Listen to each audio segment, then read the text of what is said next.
Sir బీజేపీతో పొత్తుల విషయంలో ఈరోజు బీజేపీ నుంచి టీడీపీ మీద ప్రెజర్ ఉందనేది ఒక వాదన అయితే, సో టీడీపీ కూడా అదే స్థాయిలో ఇనిషియేట్ చేస్తుంది ఈ పొత్తులు అనేది ఒక చర్చ. రేపు సంక్రాంతి తర్వాత చంద్రబాబు నాయుడు అమిత్ షాతో భేటీ కాబోతున్నారని కూడా వార్తలు వస్తున్నాయి. అసలు ఈరోజు బీజేపీతో పొత్తుకు సిద్ధమైతే టీడీపీ కార్యకర్తలకు ఏం చెప్తుంది, రాష్ట్ర ప్రజలకు ఏం చెప్తుంది, ఇది ఎంతవరకు ఫీజిబిలిటీ ఉంటుందంటారు?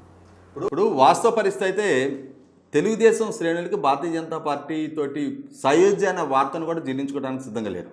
ఎందుకనంటే ఒకనాడు 2014 ఎన్నికలకు ముందు ఆ రోజు రాష్ట్ర విభజనకి భారతీయ జనతా పార్టీ కూడా సమాన భాగస్వామి అయినా కూడా రాజ్యసభలో ఆంధ్రప్రదేశ్ రాష్ట్ర ప్రయోజనాల పట్ల వెంకయ్యనాయుడు గారు, అరుణ్ జైట్లీ గారు ఇద్దరు పట్టుబట్టి కొన్ని అంశాలైనా రాష్ట్ర ప్రయోజనాల దృష్ట్యా సాధించారు, ఆనాటి ప్రభుత్వం మీద ఒత్తిడి తేగలిగారన్న ఏకైక ప్రాతిపదిక మీద ఆ రోజు తెలుగు ప్రజలు, ఆంధ్ర ప్రజలు కొంత సానుకూలత వ్యక్తం చేశారు.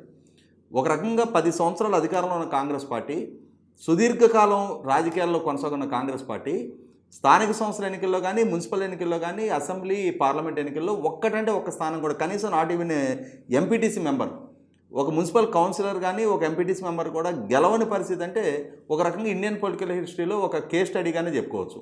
అటువంటి పరిస్థితిలో కాంగ్రెస్ పార్టీని శిక్షించిన ప్రజలు భారతీయ జనతా పార్టీకి 4 ఎమ్మెల్యే 2 ఎంపీ స్థానాలు కట్టబెట్టారు అని అంటే నరేంద్ర మోడీ గారి నాయకత్వంలో పార్లమెంటరీ పార్టీ నాయకుడిగా ఆయన ఎంపిక కావడం, ప్రధానమంత్రి అభ్యర్థిగా ఆయన ప్రకటించిన నేపథ్యంలో ఆయన ఆంధ్రప్రదేశ్ రాష్ట్ర ప్రచారానికి వచ్చిన సందర్భంగా ఆంధ్రప్రదేశ్ రాష్ట్రానికి అద్భుతమైన రాజధాని నిర్మాణాన్ని సహకరిస్తాము, విభజన చట్టానికి తూచా తప్పకుండా అమలుపరుస్తాము, ప్రత్యేక హోదా ఇప్పిస్తాము అని చెప్పని వాళ్ళు చేసిన వాగ్దానాలు రీత్యానే ఆంధ్రప్రదేశ్ ప్రజలు భారతీయ జనతా పార్టీ పట్ల విశ్వాసం ప్రకటించారు. తెలుగుదేశంతో అలయన్స్ పార్ట్నర్గా ఉన్న సందర్భంగా భారతీయ జనతా పార్టీకి కొన్ని స్థానాలైనా దక్కడానికి కారకమయ్యారు. కానీ అదే నరేంద్ర మోడీ గారి ప్రభుత్వం భారతీయ జనతా పార్టీ ఆధ్వర్యంలో కేంద్రంలో అధికారంలోకి వచ్చి రాష్ట్రంలో అధికార భాగస్వామిగా ఉన్నా కూడా రాష్ట్ర ప్రయోజనాల పట్ల కానీ, విభజన చట్టాన్ని అమలుపరిచే అంశంలో కానీ ఏమాత్రం చిత్తశుద్ధి ప్రదర్శించారు అనేది ప్రూవెన్ ఫ్యాక్టర్. కాబట్టే 2018లో అప్పటి వరకు అలయన్స్ పార్ట్నర్గా ఉన్న తెలుగుదేశం పార్టీ కూడా విభేదించి ఎన్డీఏ నుంచి బయటకు రావడం జరిగింది.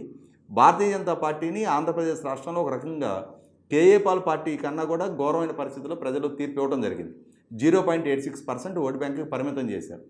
అదే నరేంద్ర మోడీ గారి నాయకత్వంలో పార్టీ ఒక పక్క అలయన్స్ పార్ట్నర్గా తెలుగుదేశంతో ఆ రోజు కొనసాగుతూ ఉండగానే రెండో పక్క దేశంలో మిగిలిన ఏ రాష్ట్రంలో ఉన్న ప్రతిపక్ష నాయకుడికి అపాయింట్మెంట్ ఇవ్వని నరేంద్ర మోడీ గారు జగన్మోహన్ రెడ్డి గారికి మాత్రం 1 అవర్ అపాయింట్మెంట్ ఇచ్చి తన అలయన్స్ పార్ట్నర్గా ఉన్న చంద్రబాబు నాయుడు గారికి వ్యతిరేకంగా ఫిర్యాదుల్ని ఎంకరేజ్ చేసిన తీరు చూస్తే ఖచ్చితంగా జగన్మోహన్ రెడ్డి గారితో అక్రమ లావాదేవీలు జరుపుకోవడానికి, దాన్ని ఏమనాలి, అక్రమ కాంటాక్ట్ పెట్టుకోవడానికి కూడా భారతీయ జనతా పార్టీ ప్రయత్నించింది, బాహాటంగానే ప్రయత్నం చేసింది. ఇటువంటి సందర్భంలోనే తెలుగుదేశం పార్టీ కూడా భారతీయ జనతా పార్టీతో విభేదించడం జరిగింది, దూరం జరగడం జరిగింది. కాలక్రమంగా పూర్తి స్థాయి విభేదాల దిశగా అడుగులేసినాయి. ఈ వీడియో మీకు నచ్చినట్లయితే please share, like and subscribe R24 Telugu.